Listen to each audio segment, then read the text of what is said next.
ताई गोव्याला नेलं जातंय, दारू पाजली जाते आणि त्यांना नको त्या महिलांबरोबर रात्रभर झाडावर ठेवलं जातंय. आणि आम्ही काय करतोय? अरे रात्रंदिवस कष्ट करतो. माझी माता बहिणी रात्रंदिवस भांगरायला जाते. तिचं एकच इच्छा असते, माझं पोरं सुसंस्कारित झालं पाहिजे, माझ्या वंशाचा दिवा हा माझं कुटुंबावर घेऊन गेला पाहिजे, घडला पाहिजे.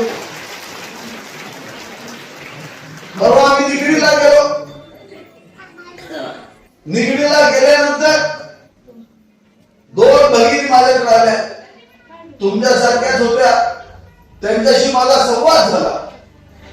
त्यांनी मला एका कोपऱ्यात घेतलं, मला सांगितलं, साहेब तुम्ही म्हणता ते खरं आहे, या निवडणुकीमध्ये या गटामध्ये एक नेता आहे. माझा मुलगा त्याच्या मित्रांबरोबर गोव्याला फिरायला गेला, माझा नातू त्याच्या मित्रांबरोबर गोव्याला फिरायला गेला, बाहेर फिरत होता. काल रात्री तो दारू पिऊन आला. जो ज्ञानेश्वरी वाचणारा माझा मुलगा, जो माळकरी मुलगा, तो दारू पिऊन घरात आला. 21 वर्षाचा तो दारू पिऊन आला. आईनं विचारलं, तो असं का केलं? तर आईलाही मारलं आणि आजीलाही मारलं. वडील नाहीयेत, लहानपणी गेले. माया लेकरांनी भांगरून भांगरून दोन्ही सासू सुनांनी त्याला मोठं. जो ज्ञानेश्वरी वाचत होता, फक्त कुसंस्कारानं फक्त एका महिन्यामध्ये दारूच्या व्यसनाला लागला.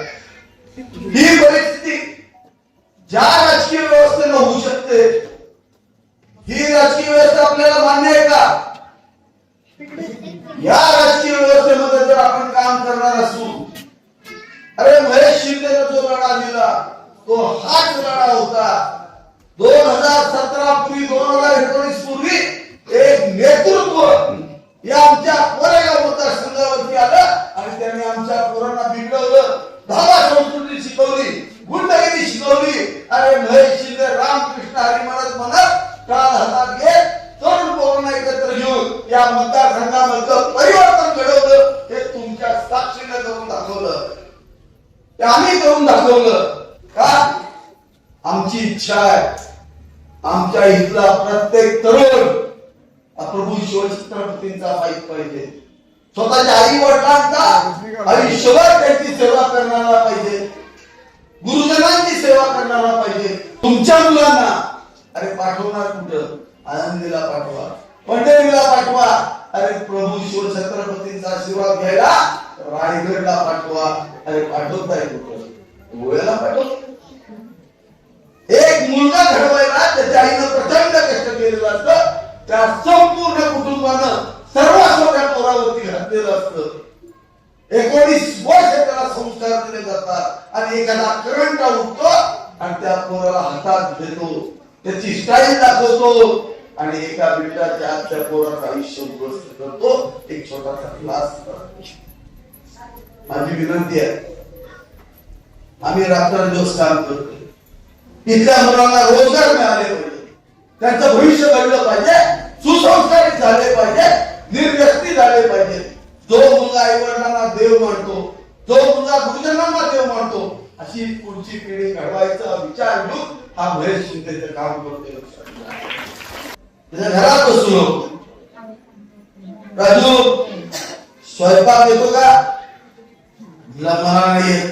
तुला कोण विचारतो? तुझ्या बायकोला येतो का? म्हणलं आमची लेक आहे, तिला स्वयंपाक येतो का?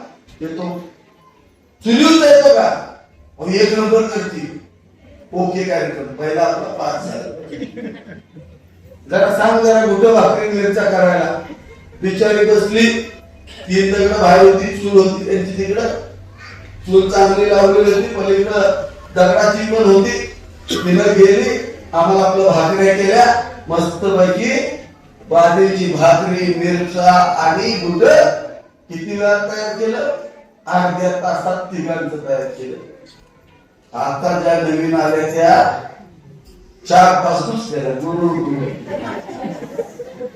तुझं काही ज्या ती एवढं चांगलं करते त्या ती सासूशी चांगलं वागतील. सासूने जर दिला म्हणून सुधरून चांगली झाली आहे. सासू जर तिचं नातं चांगलं आहे, चांगली सांभाळते, सगळे गुण पाहिजे, जेवढो एक नंबर व्यवसाय पाहिजे होता.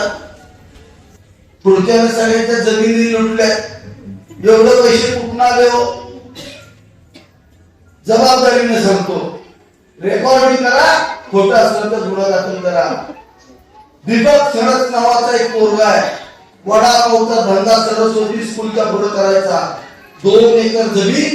आता जो उमेदवार एक्सलचा उभा आहे त्या उमेदवारांना 2 एकर कुंठे फाटावची जमीन केवढ्याला घेतली असेल हो? 32,000 रुपये.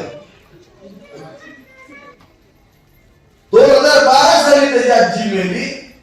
तिचा दस्त कधी केलाय? 2022 ला केला. तिथे हुशार, पैसे दिले, त्या बिचाऱ्याच्या डोक्यावर परिणाम झाला आणि आता रस्त्यावर फिरतोय. ही सत्य परिस्थिती आहे. असला उमेदवार पुढे आहे.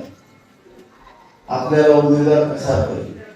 सद्ग्रस्त पाहिजे, सद्घडी पाहिजे. म्हणून याला कोणतरी एक वकील पाहिजे. लोकांचं चोरल्याला माघारी, गुन्हा माघारी देणारा एखादा वकील पाहिजे.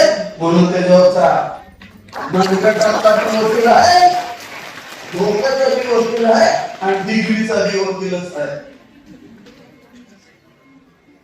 म्हणून या वकिलाला दिलं, त्याच्यावर जबाबदारी दिली.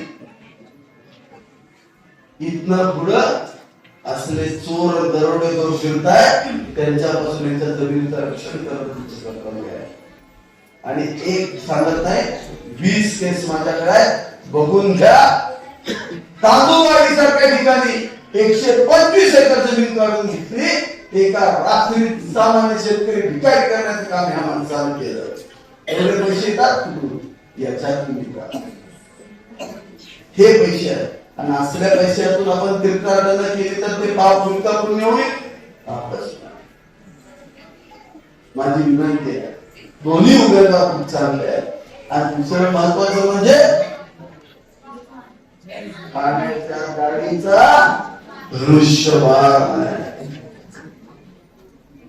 आणि धनुष्यबाण घेऊन आले. धनुष्यबाण कशाचं प्रतीक आहे? सात्विकतेचं प्रतीक आहे. हीच के तार निवडून येणार. ताईला सांगा, माईला सांगा,